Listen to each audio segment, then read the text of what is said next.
There were definitely times, honestly, where I overshot and I was out of my depth and things got like messy and chaotic. There were moments where I just thought, what have I done? What kind of mistake did I make?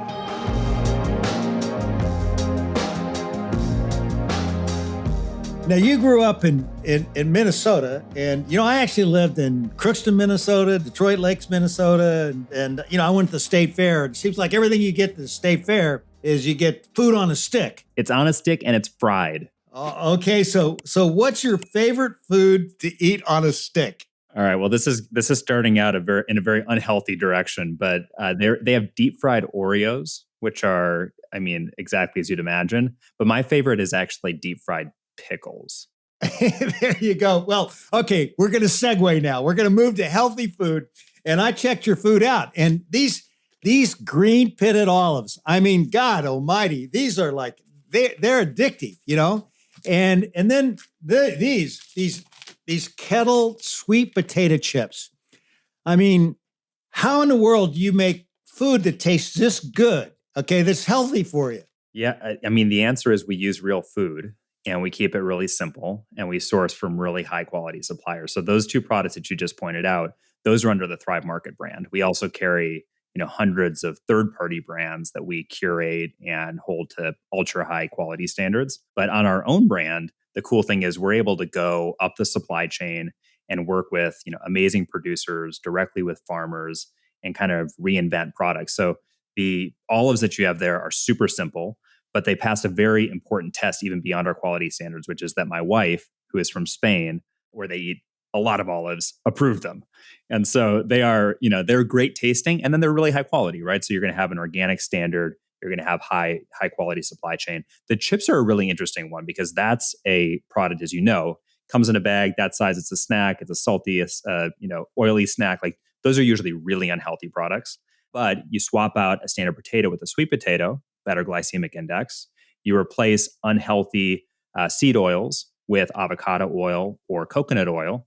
And you reduce some of the other additives that are in there. And all of a sudden you have something that is, really, really tasty, but also healthy. Well, I got to tell you kick butt on both these. These are freaking good. These are really good. And I love olives and unbelievable. I don't really like sweet potato fries and chips, but these are damn good. You really, really met your challenge here. I can't wait to hear how you're leading Thrive Market. But first, I want to take you back to your beginning. Tell us a story from your childhood that shaped the kind of leader you are today. The story that shaped my journey to Thrive Market is really a story that starts with my mom. So I grew up in Minneapolis, Minnesota. The state fair is like the pinnacle of unhealthy food, but there was plenty of unhealthy food back in the 90s. The memory that I have as a kid, which at times was an unhappy memory, to be totally honest, was being that one house on the block that didn't have sugared cereal, that didn't have soda on the kitchen table, where my mom was reading the ingredients, reading the labels. And, we always thought it was a little bit crazy. And at the time, compared to others, it really did seem that way. But she was determined to make healthy choices. And I remember, going to the grocery store and she's going up the aisle, reading the labels, looking for the right products. I remember, the way that she would just monitor what was in the fridge at home, what was on the table, always looking for recipes to make, the food palatable so we as kids would eat it. And I just saw how hard she had to work. And so that was, it's not a single anecdote, but it was an ongoing memory for me that, it was one example of where I was seeing how hard my mom worked in general to do things right, to make a difference to, for her family. And that I think, was her leadership, which inspires my leadership. But then very specifically, it got me realizing healthy food makes a difference. It made a huge difference in our lifestyle and our health outcomes. My mom came from a family where a lot of folks had diabetes and obesity and hypertension and other stuff. And our family was able to get past that by having this healthy lifestyle. And then, on the Thrive side, it really inspired what we ended up building, because the whole goal of Thrive is how do we make it easier for people, for moms basically, and heads of household and individuals who just want to get healthier. Now that's a great mission that you've got there, and I want to get to that. But I got to ask you first.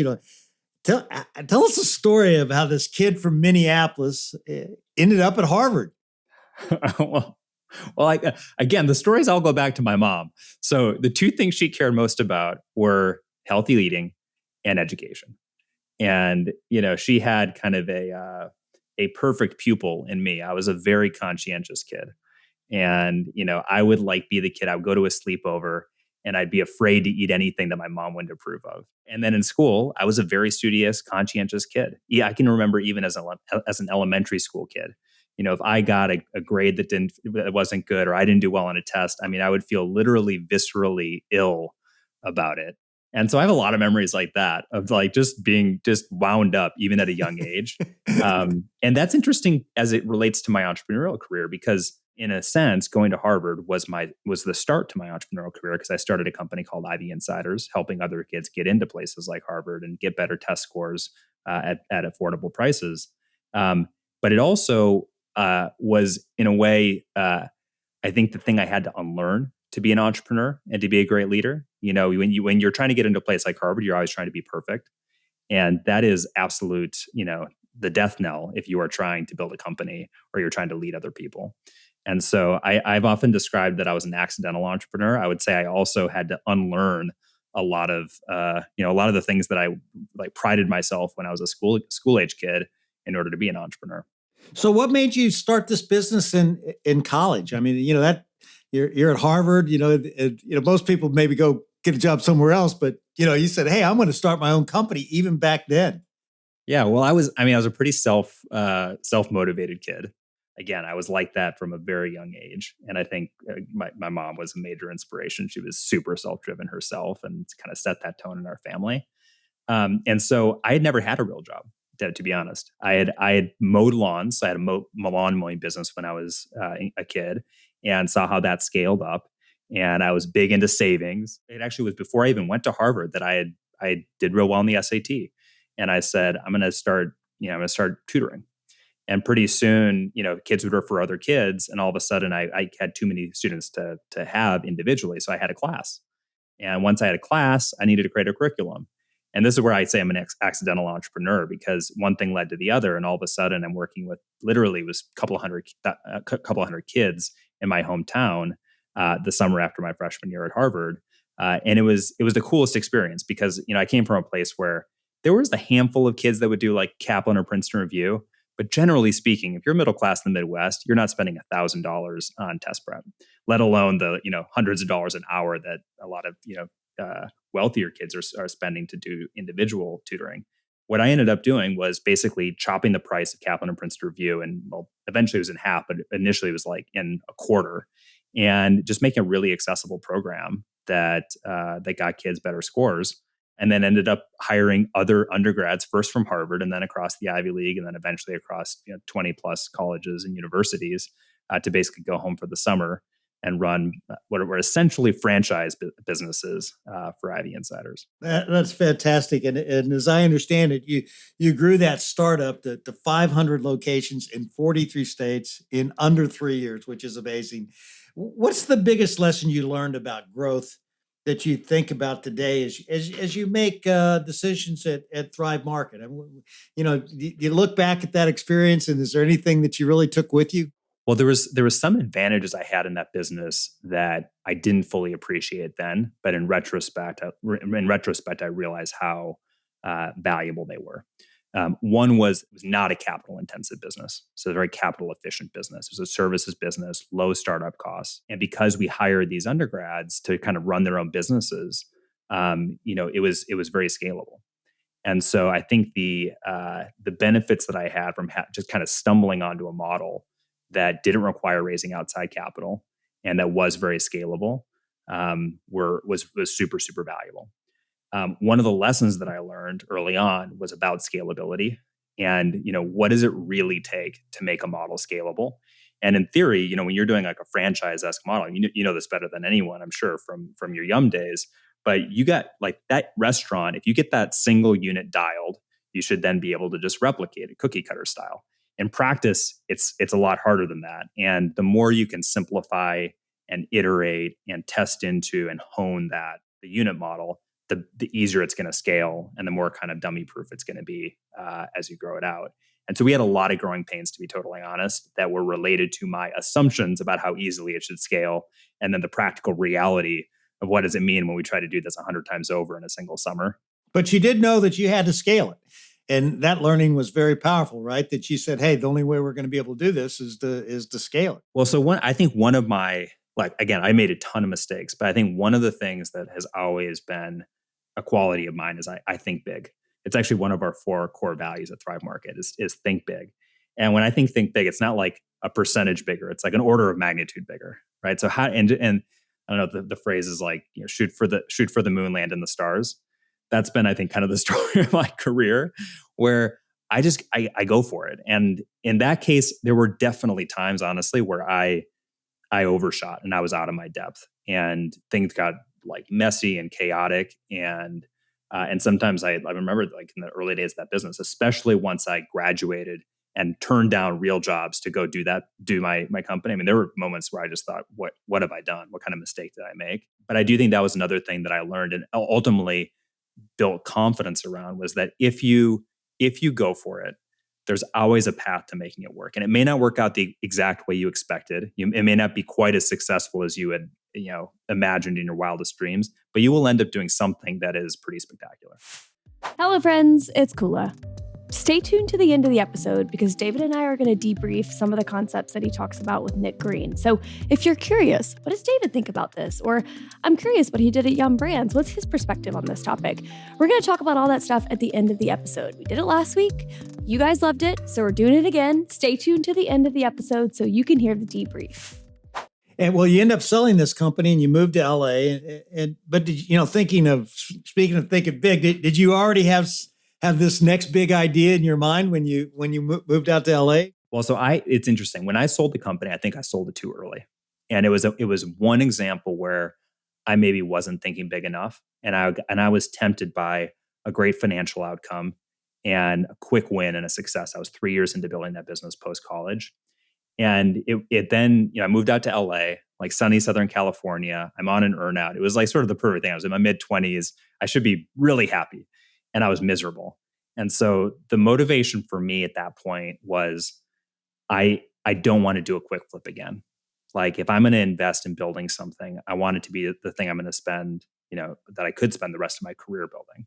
So I want it to be something even more scalable. I want it to be an opportunity that's even bigger. Test prep it's a big market, but it's not as big as most people think. It's like the total size is only single billions. So we were much smaller than that, but the market size was a constraint there. And I wanted the mission to resonate even more deeply. And the only thing for me that felt more fundamental than education was health. And the interesting thing, when I moved out to LA, I had spent the prior few years running this business out of Boston, working out of the dorm room when I was in college. And my mom would be horrified if she knew what I was eating at the time. But I'd like pounding Mountain Dew and like doing whatever it took. Oh, come on, Mountain Dew's good. I sold a lot of that in my day. I mean, I agree, it's good. It is so bad, but so good.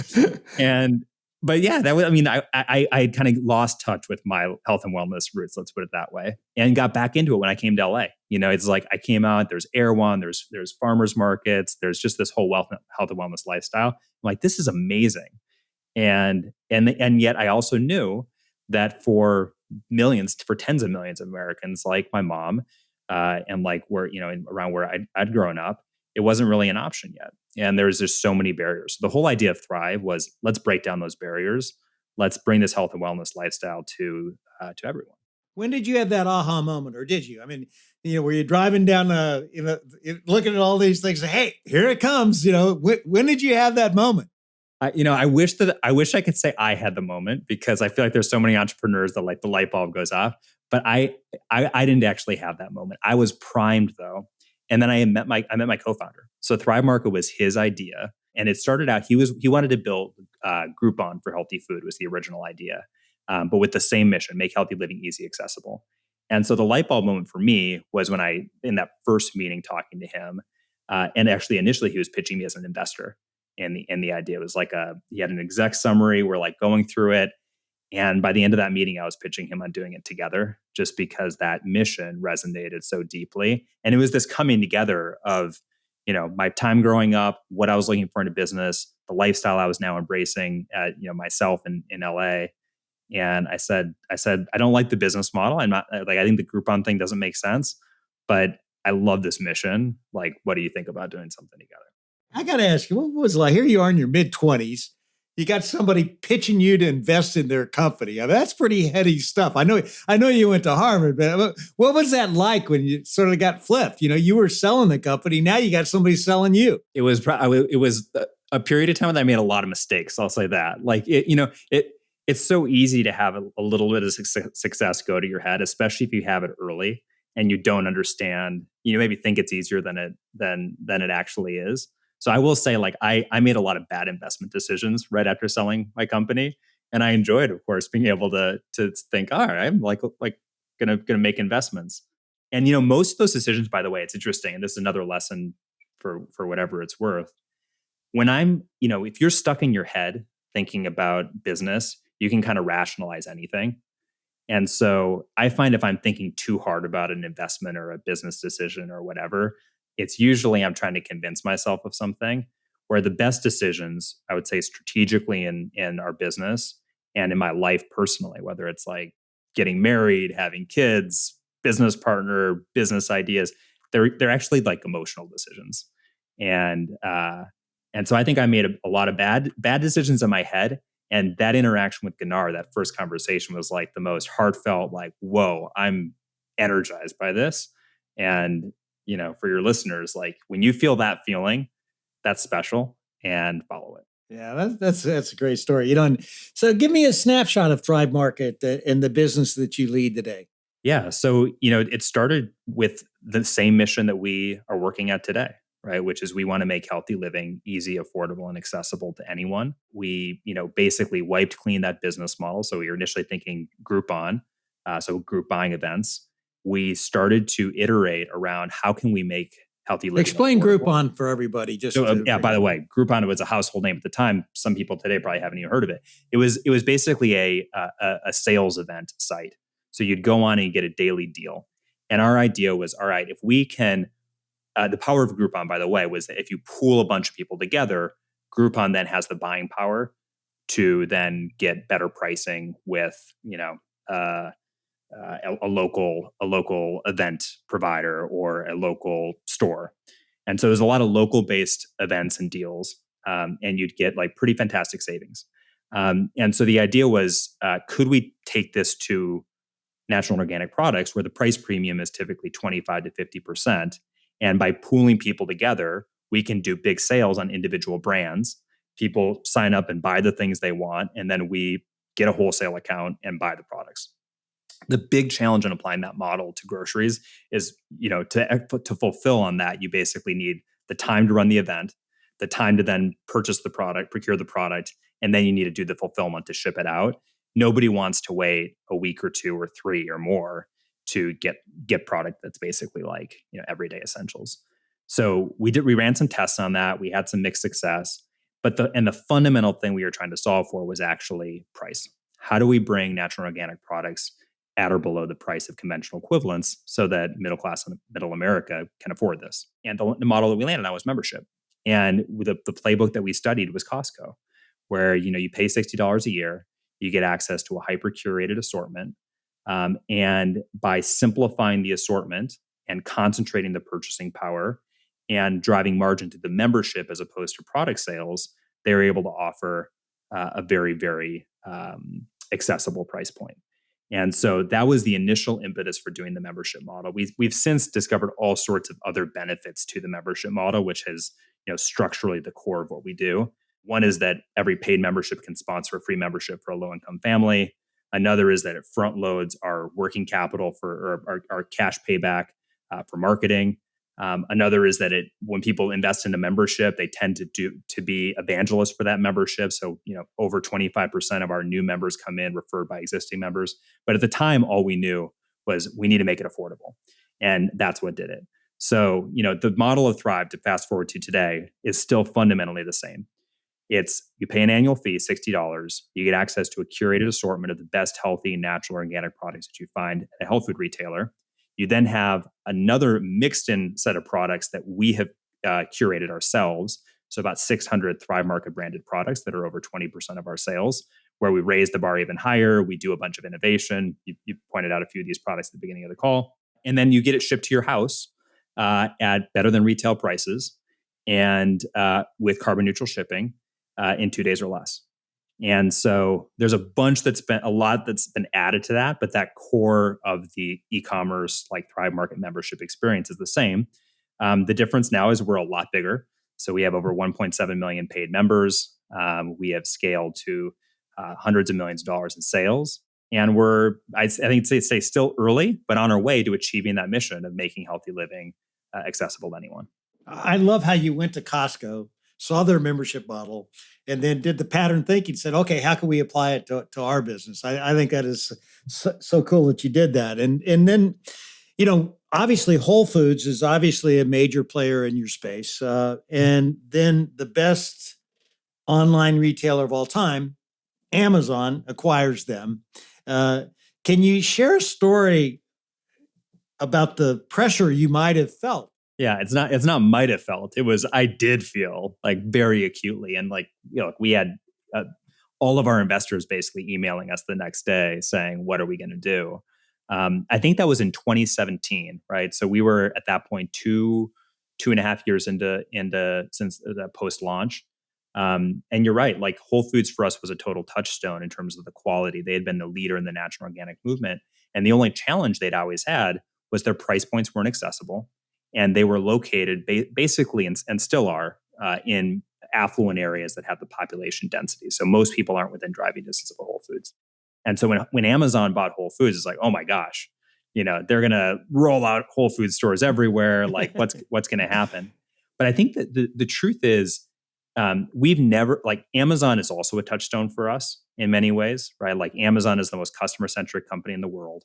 They are the undisputed leader in e-commerce, arguably the best retailer in the world. And nobody can out Amazon, right? And I think one of the things that we did right from the very beginning is that we didn't try. I think so many businesses that have tried to compete head to head with Amazon, it just doesn't work. Like the Amazon is too big, the culture is too strong, the head start is too significant. Well, how'd you go about rallying your team around the strengths that you had and the reasons that you thought you could win? It was the mission, right? So you're never gonna beat Amazon on a utilitarian game of just pure convenience and assortment. And so where Amazon zigs, we zag. Amazon is the infinite assortment, right? They want to be the everything store. I sometimes called us the uneverything store, right? So we have 1,000 ingredients that we restrict on the site. We have more than 700 ingredients that we ban. We're exclusively non-GMO across the entire catalog. We're like 98, 99% organic. So by having these high quality standards, we reduce the size of the assortment. We're not only a lot less than Amazon, we're like an order of magnitude lower SKU count on the same categories as a traditional grocery store would be. But in the case of healthy living, that's actually a benefit to the consumer because they're not looking to see 40 options of almond butter. They want to know which one's the best. They want to find the one that's the highest quality. And so they can outsource their trust to us. It's very different than Amazon, but it's actually a stronger value proposition for healthy living. So for us, that's one example, but everywhere everything that we do goes through the filter of how do we make healthy living easier? And that's something we know we'll be better than Amazon at. That's something that we know that we'll be better than anyone else at. And I think actually one piece of evidence there is that Amazon bought Whole Foods, 7 or 8 years later. We're still better at that than Amazon is. And what Amazon has done with Whole Foods, which is there's something wrong with this. This is, I think, probably their intention. They've kind of Amazonified Whole Foods. So at Whole Foods, you can now buy Amazon Echoes, you can buy Honey Nut Cheerios. They've centralized the buying. They've loosened the quality standards a bit. It's still, by all means, a great grocery store for quality, but they've made it more Amazon-esque. And it's actually opened an opportunity for us to step in and be that place that new brands launch first, that is really known for innovation, where the quality standards are sky high and the members look for trust. It's interesting. This could be on your website and it could be a marketing line, but you said this, and I always listen to things, and you said, outsource your trust to us. Outsource your trust to us. Is that a big part of your marketing pitch? Well, we haven't used that word. It kind Or of that rhymes a phrase. little bit, That's right. I like it. Yeah. I say it because I think it's a very high bar. It's like what do you have to do for a consumer, in our case a member, to be willing to fully trust you, to say I don't need to worry about whether this meets my gluten-free diet, or whether this will be safe for my kid who has a nut allergy, or whether this will meet the keto diet I'm trying to do for the next month. They can just know if I use the filter for any one of those things on Thrive, it's going to filter down. And to be honest, it's even more of a thing today because so much of our shopping experience is becoming imbued with AI and with the like personalization that can happen there. If our members don't trust that we have their interests at heart, that our quality standards are real, that we're doing the homework, they're not going to use features like our AI cart builder that, for example, on first order today, our new members, over 40% of what they put in the first order is actually added by an AI cart builder that, uses their health inputs and helps them build the right assortment. Yeah, we don't use outsourced trust as the marketing phrase, but I do think that's the bar that we want to reach. Well, it's like, outsource your trust to us. That's the line, Kind of reminds me when I heard think outside the bun at Taco Bell. I thought that was a pretty good one too, Staying on Amazon for a second, what's the best practice you picked up from seeing how Amazon engages with their customers? You described them as the best retailer in the world. I think everybody would say that as well. What's the best practice that you've been able to incorporate into the Thrive Market model? I think it's customer obsession. I mean, that's that's a big thing. It's paradigmatic, and I do believe that's the filter that every decision they make goes through. And they, I heard an anecdote a while ago that Jeff Bezos used to have an empty chair in the conference room. He says, "This is the chair of the customer." So just always be thinking they're here with us, even if they're not.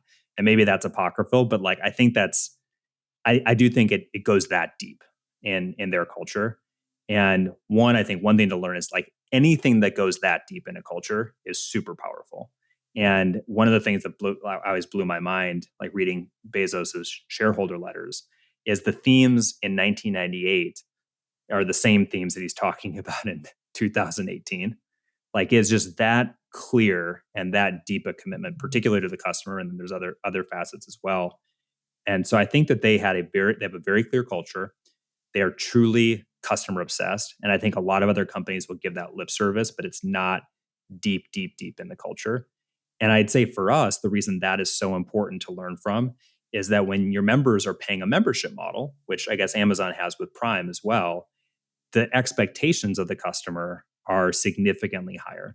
And the opportunities to let them down if you don't come up, meet the bar, I think are more significant. So that's probably the number one thing I've learned. What I would say is very different about the way the lens that we view the customer through is that for us, we are laser focused on their healthy living needs. And again, we're not going to be better at serving the customer across every single dimension. Again, you're not going to out Amazon.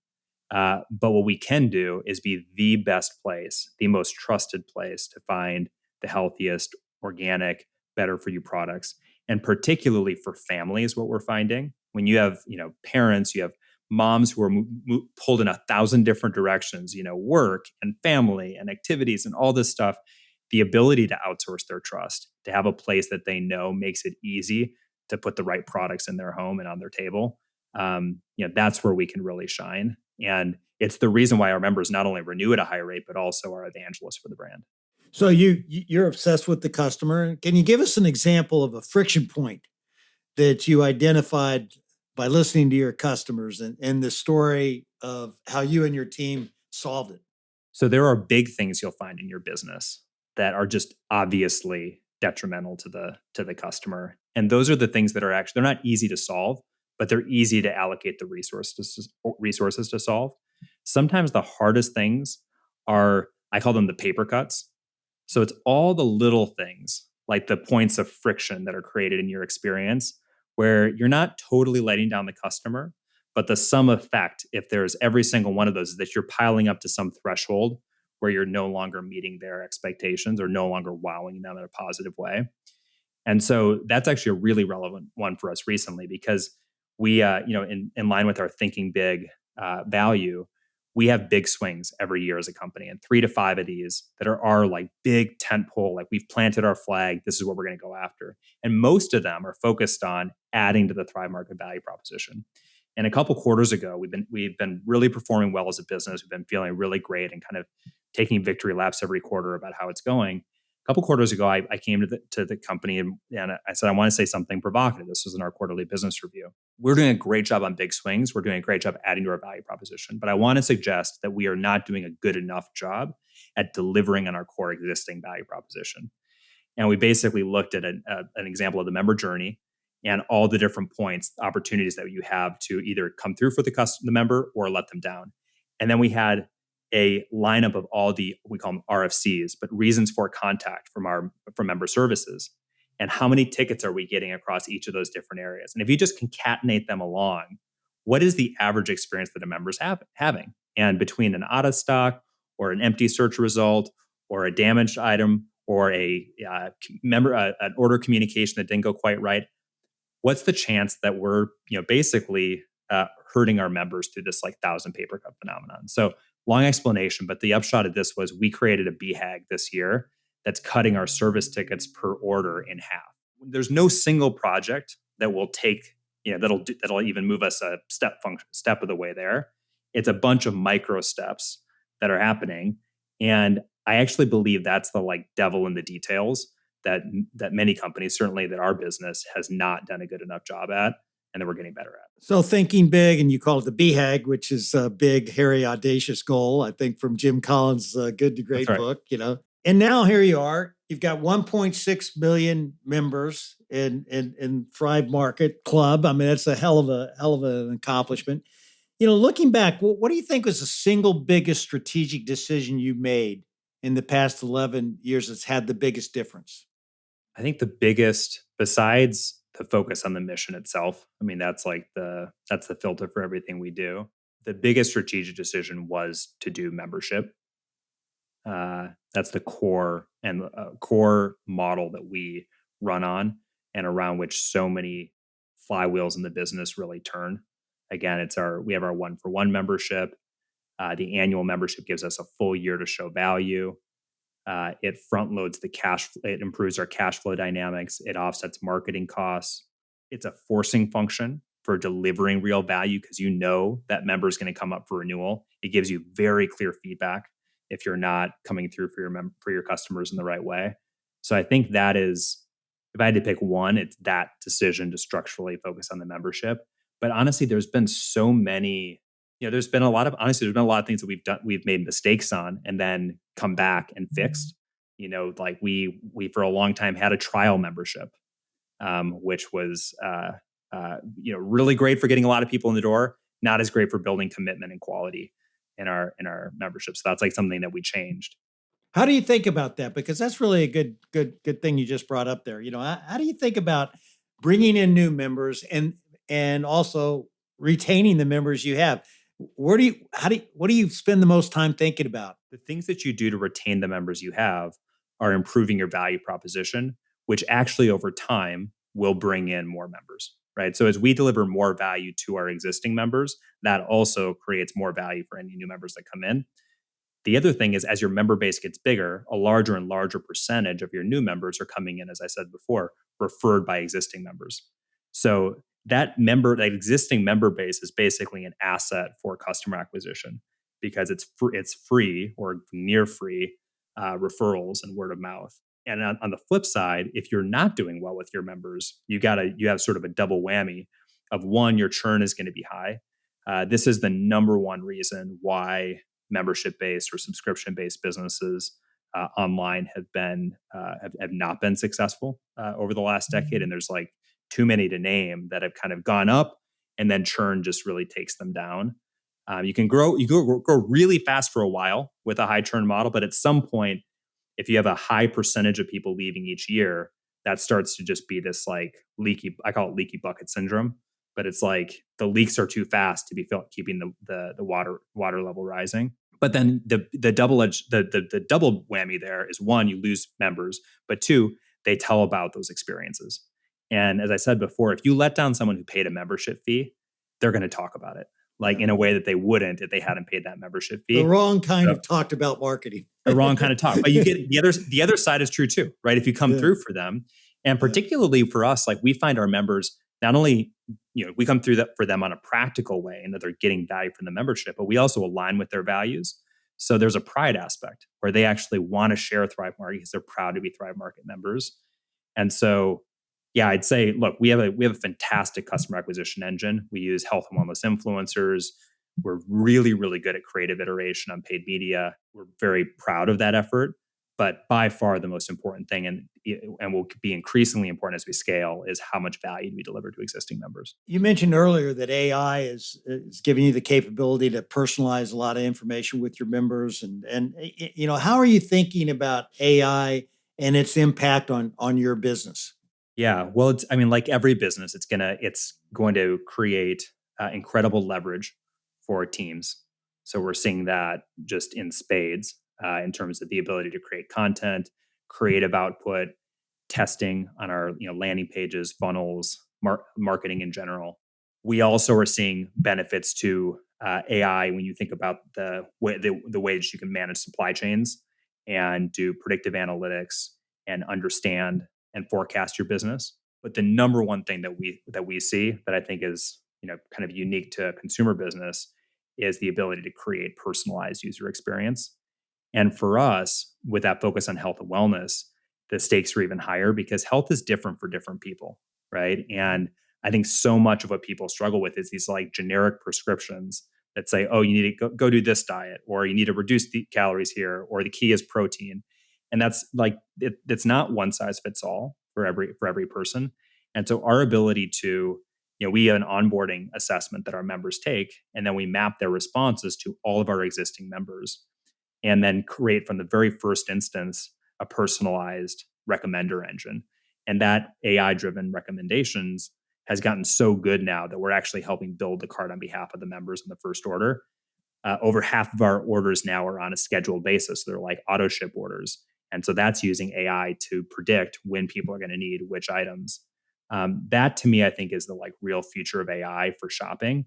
And what's exciting for us is that we have a data set for the health and wellness focused consumer and the health and wellness focused assortment going back now a decade that no one else has. And because it's on membership model, those members work with us or engage with us over a long period of time. The data is really, really rich. And my third co-founder is our CTO. So we are a retailer, we are a CPG brand, but we also are a tech company, and we've had that data capability since day one. So yeah, I'm incredibly excited about AI in general, but specifically the ability to now, when we think about making healthy living easy, one of the hardest things is how do you personalize that? Not everyone can have a nutritional coach, right, or a concierge shopper. But with AI, we can get to a place where on Thrive Market, you're going to have something very, very similar. Before I move off AI, it's such a hot topic, and you're obviously a very current leader, and you're on top of, what's happening in the world of business today in a very contemporary way. What are some of the ways you're personally using AI to make you an even more effective leader? I mean, what kind of advice can you give people on how to really get good at AI? I don't know if I'm the best person to give advice on how to get good at AI, but I will say I use it a lot. And I started out, my business career started, and my strengths early on were never as a leader, it was always as a doer. I was not good at delegating. I was not patient. And I wasn't great at developing people. I had a real interest in it, but I wasn't great at it. So leadership for me has been an acquired skill. And I still look around and there are leaders that for me are touchstones and always remind me how much further I have to go. But the way that I've gotten better at it over time has been working at it, like actually just having a practice of getting better. And one of the things, this is going to lead to AI, but one of the things is I've throughout my leadership career worked with coaches. And I just find that so helpful, whether it's on a weekly or a monthly cadence, to be getting feedback, because you don't always get it from your team. And the coach can facilitate that. They can also just talking through, give you different perspectives on situations and help you reflect and reframe and mirror what's going on. So I have actually found AI and this is going to make me sound like a little bit of a crazy person, but I found AI to be a great coach. And with ChatGPT, the more you talk to it, the more it knows about you. Yeah, as the prompt space has gotten larger, you can give it a lot of context on a given situation, and it can veer into the kind of glib kind of axioms. It can be a little bit sycophantic. So I think all those criticisms are really valid. But I do find it to be pretty uncannily precise on like what are the issues at play in a given situation? What are some things you can consider? And even if it doesn't get you all the way there, I think it's great for thought starters and it's great for thought partnerships. I agree. It's been good for me too. I went on and said, how can I make How Leaders Lead a better podcast? And it gave me some good things to think about, and I was shocked at just how much coaching I got and how relevant it was. You mentioned earlier, one of your core values is to think big. You really want people to be step change thinkers. What's the single biggest cultural core value that you're really trying to make happen across your organization today? Is it think big? Well, I mentioned at our quarterly business review 2 quarters ago, the kind of flag I wanted to plant was actually member first, which is another core value of ours. And in a sense, as I told you about that BHAG, it was actually to say we need to think smaller. We need to think about these paper cuts. So I would maybe flip it a little bit and say we're actually really good at thinking big. Like we take big swings. And as I told you at the beginning of this conversation, like that's actually a towering strength for me. I just I naturally think big, and I do think businesses tend to reflect the values that their leaders have. And that's one that comes naturally to me, and I think has come naturally to our organization. The kind of stretch that we're in right now is a little bit of complementing that, or maybe creating some dynamic tension between thinking big and doing the next big thing, and really solidifying the core and the foundation of what we do, specifically from a member-centric lens. And I think for us right now, at the scale that we're at, continuing to grow very fast, we've been profitable the last few years and are expanding the profitability meaningfully. Like we're building a really real long-term, hopefully generational business that can transform healthy living in this country. The stakes just keep getting higher. And so I do think like for us, thinking about how do we make sure that in that context, we're not losing sight of the member. It's so easy in business for metrics to become an abstraction, to become focused on all the kind of financialization of your business performance. And it's not that stuff's not important. It really is. But that it needs to follow from delivering value to your customer, not be a zero sum where you're extracting value. And so I think the most important value for us right now, and we just hit last year, we hit our 10-year mark. As I think about the next 10 years, like the one thing we cannot lose sight of, like we will continue to think big. Another value is being tenacious. We will always be tenacious. Our third one is authenticity, which I think also comes pretty naturally. But the one that we cannot lose focus on is member first. That's great. And speaking of authenticity, there's a person now in the lead in your industry to a certain extent, the government. What's your take on Robert F. Kennedy Jr. and what he's doing in the industry right now? I don't have a take on RFK specifically. He's got a take on a lot of things. So there's things that I think we think are good that they're doing, but a lot of things that maybe, we don't have as much of an opinion on. I think when it comes to food specifically, I think Maha is a reflection of where the consumer is today.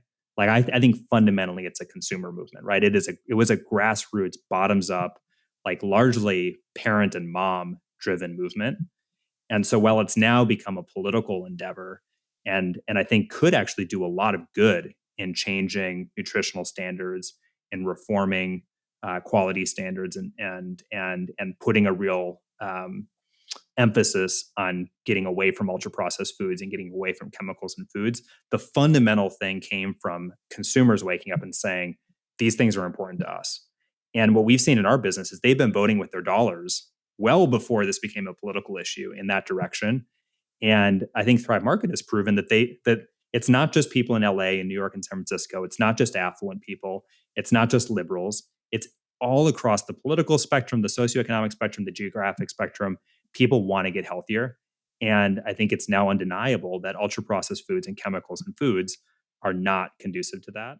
Yeah, I don't think, we're not embracing Maha wholesale. And there's a lot of things that RFK is taking a stand on that have nothing to do with our mission.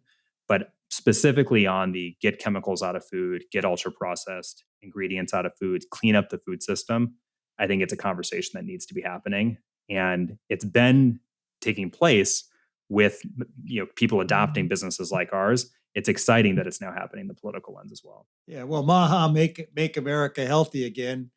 That's a trend that you're obviously leading on. Yeah, and I think again, there's a lot of we can quibble with a lot of the different factions that are in Maha and are they doing exactly the right thing, but the general focus, I think, it should be something that transcends politics. Like everyone should be able to agree that we should have less artificial chemicals in our food system, that we should have fewer ultra processed foods going to our kids. There's a study came out a few days ago that 60% of the calories that the average kid in America gets are from ultra processed food. Kids eat more ultra processed food than any other age group in this country. That has to change. Yeah. Mentioned earlier that you really appreciate coaching. You look for coaching. What's something that you've done lately that's really stretched you as a leader? Maybe a practice or a discipline that's been hard, but it's been worth it for you. Well, I've been working with a coach who's been fantastic. On the ChatGPT side, one thing I would encourage people to do, this is very important, is when you get feedback, explicitly tell the AI, give it to me straight. I don't pull any punches. I want your candid feedback.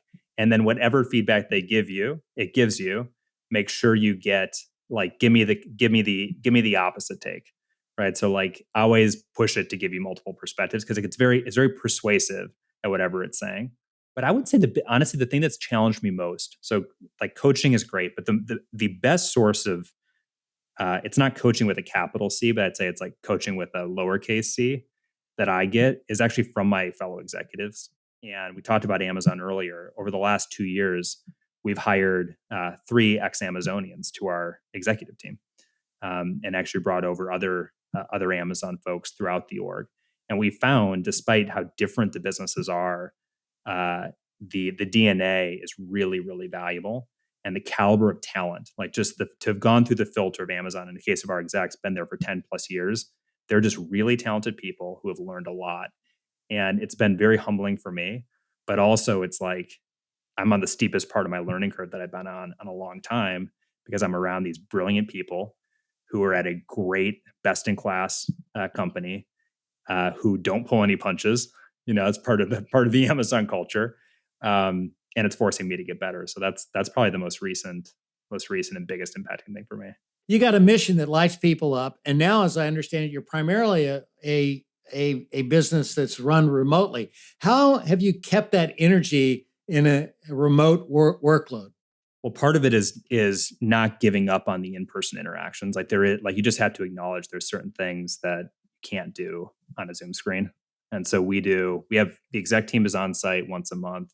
Leadership team is on site once a quarter. Whole company is on site twice a year. And then the smaller teams do in person so that nobody is going without in-person interaction for more than, a few weeks. And the key is because you have so much less time in person, you have to basically be more deliberate. And it can end up it can feel a little bit forced because you sort of have to do things explicitly that you'd rather have happen naturally. But we just developed that capability. Sometimes it's doing icebreakers and go deep activities that get people to personally connect in those settings. And then the other side of it is online. How do you create communication that fosters authenticity and intellectual honesty? Because when you don't have the relational fiber, which invariably you will not have across some subset of the teams, there's stuff that doesn't get said that if you were in person every day would. And so it's how do you grease those skids in a remote environment? And the last part I would say is you have to accept that there are certain things that just won't be as good. And you have to make up for that by having just extraordinary talent. And that's the single biggest benefit of being remote first is you can hire anywhere, literally anywhere. So like our CFO, who's the first Amazonian that we hired, he's 15 years ex-Amazon. He lives in Seattle. There was no world. He's got 2 kids in middle school. There's no world where he would have come down to LA. But had we not hired him, not only would he's like an extraordinary leader himself, but we wouldn't have hired all these other ex-Amazonians that have, changed the trajectory of the business. So I do think, like, I don't know how popular this perspective would be. I do think kind of talent trumps all, and remote is a superpower for talent. Nobody has ever said that on this podcast. That's a great point. You're a really young guy. Do you have a hard time managing and leading people that are older than you? It's funny that you mentioned that because I turned 40 this year, and I've always felt like I was the young one in the room. And sometime in the last 2 or 3 years, I don't know if it's having kids or turning 40, but I don't feel so young anymore. So a lot in my career early on, I did feel that. How'd you get over it? I guess you can't. I mean, it was legitimate, honestly. Like there was a sense in which it's a little crazy, if I've got 10 years less of experience for me to tell someone I know what they should do. So I think I didn't really get over it. I was just open-minded. I would come in with a perspective, but make sure it didn't, it's preposterous for me when I was 30 to come in utterly, totally convinced that I knew what I was doing. But to be honest, I feel the same way at 40. So it's interesting because now I feel the same way at my age. It's not like I have it all figured out now, but I'm a little closer in age to my execs than I was at the beginning of Thrive. But again, it's it's still equally humbling. So, this has been so much fun. And I want to have some more with my lightning round of questions. Are you ready for this? Let's do it. All right. The 3 words that best describe you. Intense, ambitious, caring. Your biggest pet peeve? Indecisiveness. Who would play you in a movie? I've been told that the actor Cillian Murphy or Killian Murphy. That's a pretty good one. What's the Thrive Market product you order the most of? The olives are a staple in our house, but the olive oil, there's a whole story on that. It's 4th generation farm in Crete. This is the oldest olive producing region in the world. That is my go-to product. And I literally will do a spoonful of it every day. What's the thing you appreciate the most about growing up in Minnesota? People are really nice. It's a great place to be a kid. Minnesota Nice. I had a guy who was our CFO. I called him Minnesota Nice. What's the one thing you do just for you? I read a lot. Besides your family, what's your most prized possession? The thing that comes to mind is actually going back to Minnesota, spending time in Minnesota. It's not a possession, but honestly, family, it's family, family, family. And then those roots in Minnesota. If I turned on the radio in your car, what would I hear? Silence. I don't listen to the radio. What's something about you few people would know? I mean, probably isn't going to be a surprise, but most people don't know it. I'm an absolute health nut. So in my personal life, I'm like, every supplement, every new product on Thrive I try, every new diet and exercise trend I'm investigating. What's one of your daily rituals, something that you'd never miss? It's reading again. So I read when I wake up, in bed. And this is not advice, but on my phone, I read every morning in bed. And I'll actually open Kindle and just read. And I do the same thing when I go to bed. And for me, that disconnection, and it's always fiction. It's something that I never let go of. Fantastic. You're out of the lightning round. Good job here. I got to ask you, what advice would you give aspiring entrepreneurs on how to find the big idea to pursue? I mean, it sounds really cheesy, but you're not going to find it. It finds you. And I think the important thing is understanding yourself. And not to say that you would get all the answers about who you are and exactly what you care about, but I like the concept of revealed preferences. Feel into what energizes you. Not who you'd like to be or what you've been told is right or whatever, but when are the times that you feel just absolutely lit up? And if you know what those things are and you're attuned to that feeling, you know what that feels like, and you get out and have the meetings, talk to the people, explore the opportunity space, the opportunity will come to you. And, for me with Thrive, it took over a year. It was a year of kind of bushwhacking through the jungle looking for the right next opportunity. But when it hit, it was utterly clear. I can't believe it. I almost forgot to ask you this one, but you were the first online grocer to accept food stamps. What did it take to make that happen? Was that a big, hairy, audacious goal for you? That was a BHAG. It was a big swing. It was a thinking big, and it was a long time. That was literally a 10-year process. So in 2015, we petitioned the USDA to accept food stamps online. We got 300,000 signatures in under 3 months. And our whole thing was, it's crazy that you can go to, the corner mart and buy soda with your food stamps, but you can't buy healthy food online. And we thought, this is so obvious, like it has to happen soon.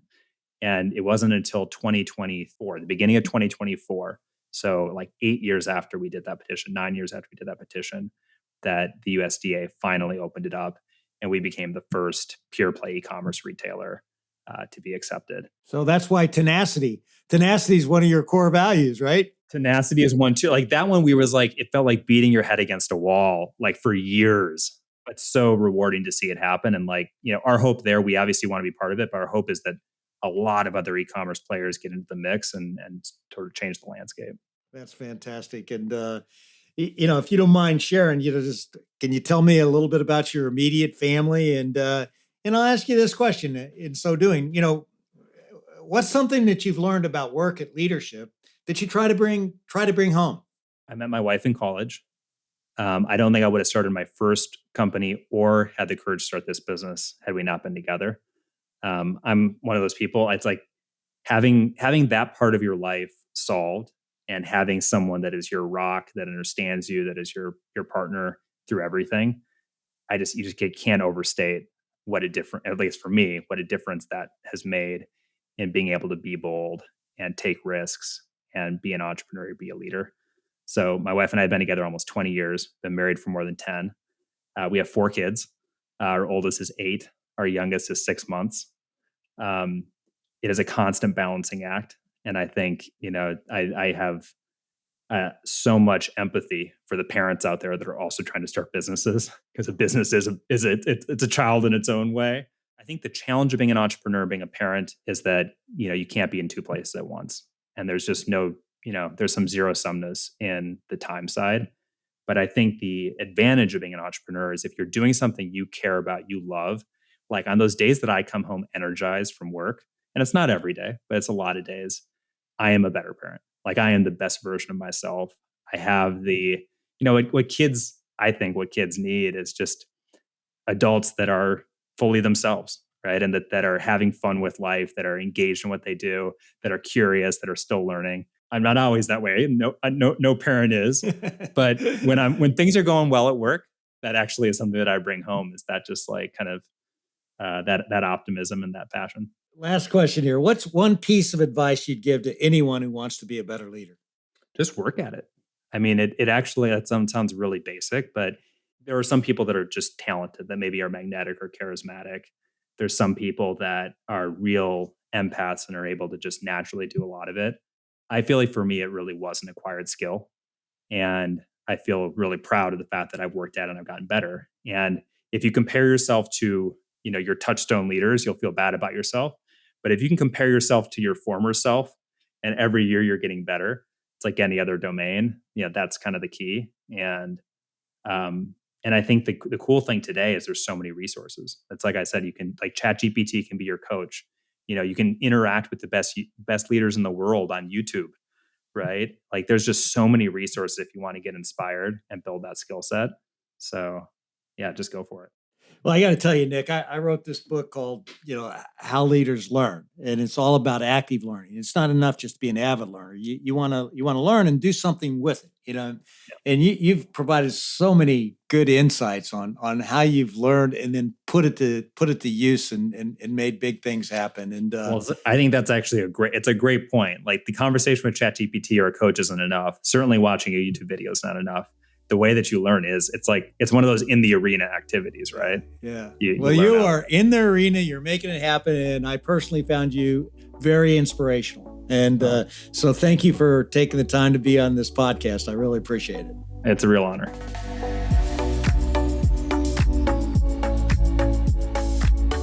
Well, David, it's time to debrief your episode with Nick Green. At the end there, you said that you personally found Nick to be super inspirational. I did too. But I'm curious, what struck you so much about your conversation with Nick? I just love the fact he's such an active learner. Yeah. I think he really goes outside of his own person his own business, to learn from other people and to learn from other businesses. And he's ended up with a company that's thriving, no pun intended. I mean, he's doing great. I mean, I love those green olives of his are fantastic. But I love it when I see people who are so passionate about what they do. They want to get better, and they know that they get better by learning. And I also like the fact that he says, you got to work hard at it. If you're going to be a leader, work hard at it. And that means learning. And that's what I loved about him. And that's what inspired me. I get inspired by people who want to get better. He was so forward and somewhat vulnerable, saying like leadership doesn't come naturally to me and I have to work at it every day. And you kind of just intuit that that's the case for most leaders. But I think it's rare that you find someone who says, hey, this is a really hard thing for me and I have to intentionally carve out space to do it. I mean, everyone does it, but the way that he's so aware and forthcoming with, hey, this is actually really hard. And the great news is it's a skill that you can learn, develop, and get better at. So I'm with you. I think it's so cool how he has kind of created his little coaching mechanism for getting better at leadership. And the way how he said that he's, that he has to work at it. It doesn't come naturally. It shows vulnerability. And, vulnerability is a big buzzword when you talk about leadership today. But I think there's a reason for that. When you open yourself up, people know that you know that you're not perfect. And that makes them like you and that makes them want to get behind you. And I'm sure he has a lot of fans at his company. Oh, there's no doubt about that. I love some of the kind of main themes that Nick continued to bring up in the conversation.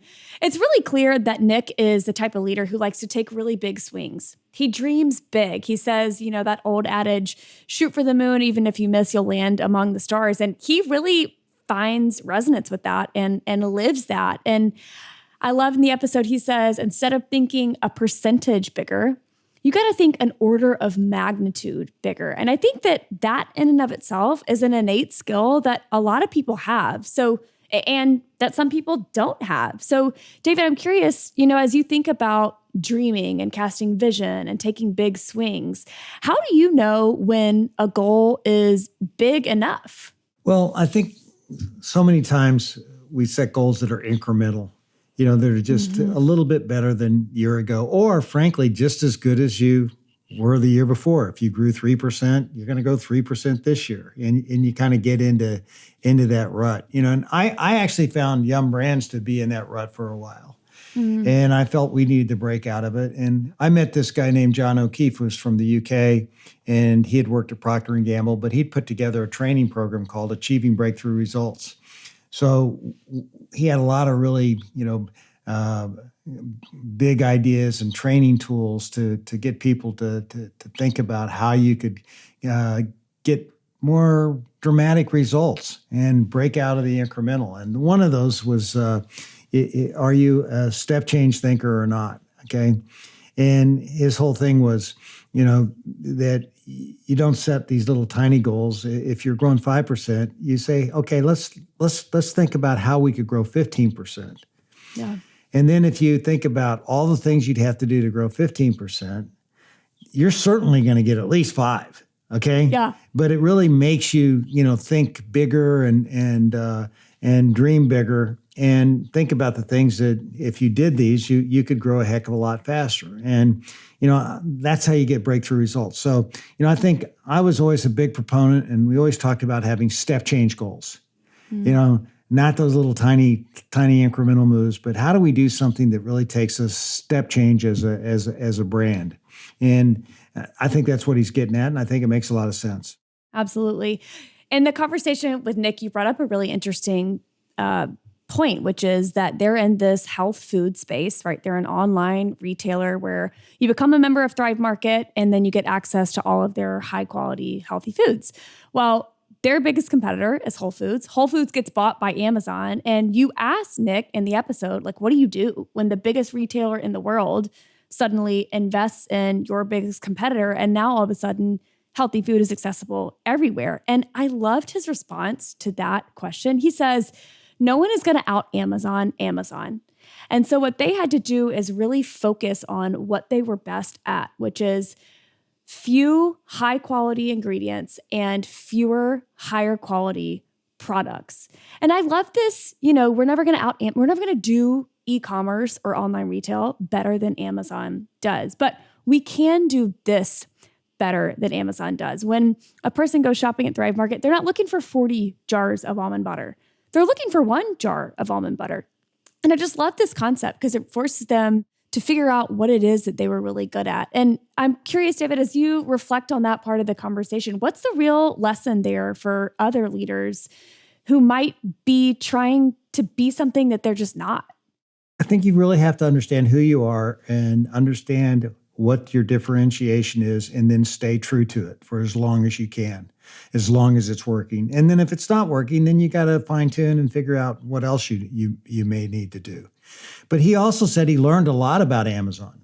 He learned a lot from them, how they distribute, how they build their customer base, and he tried to take all the good from them that he could find and then realize that they were different and what could they do that would keep them different. And, I think that's how he's differentiating himself from Whole Foods today. And one of the things that Amazon has done with Whole Foods is they broadened their offerings to include a lot of stuff that isn't necessarily that healthy.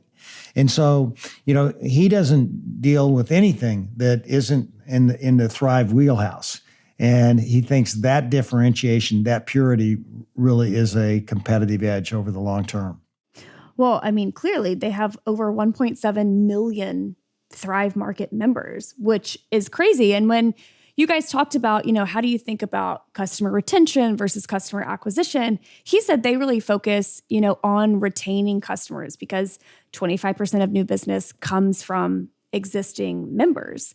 And so, David, as you think about other brands who might not have this membership model, what can they learn from Nick and his team at Thrive Market's emphasis on, hey, we are serving the customers that we have because we know when we do well with those, the lifetime value of those customers increases, and over time, that will take care of our acquisition problem. So many people want to grow their business by bringing in new users. And that's really a noble goal, but damn, is it hard. Yeah. It's a lot easier to take the users that you have and cultivate them and get them to use you more often than it is to bring in someone totally new into the fold. He understands that and knows that that's the key to their success. And at the same time, they're really bringing in new users, but guess where a lot of those new users come from? Word of mouth. People talk, their current users are telling the new users all about it, and then that's why they jump into the fold. Yeah. One of their values is member first. And so this ethos around serving the people that are already our power users, to use one of your phrase, is really just ingrained in every aspect of their business. So every decision they make is filtered through, how is this going to serve our members, and how can we make whatever we're doing take a member first approach to that? Yeah, and they really thought through their culture. And I love that member first being one of the biggest things that they were really trying to drive as a core value. And he put the cultural values into very simple language as well, which I think is really important. That it makes them different.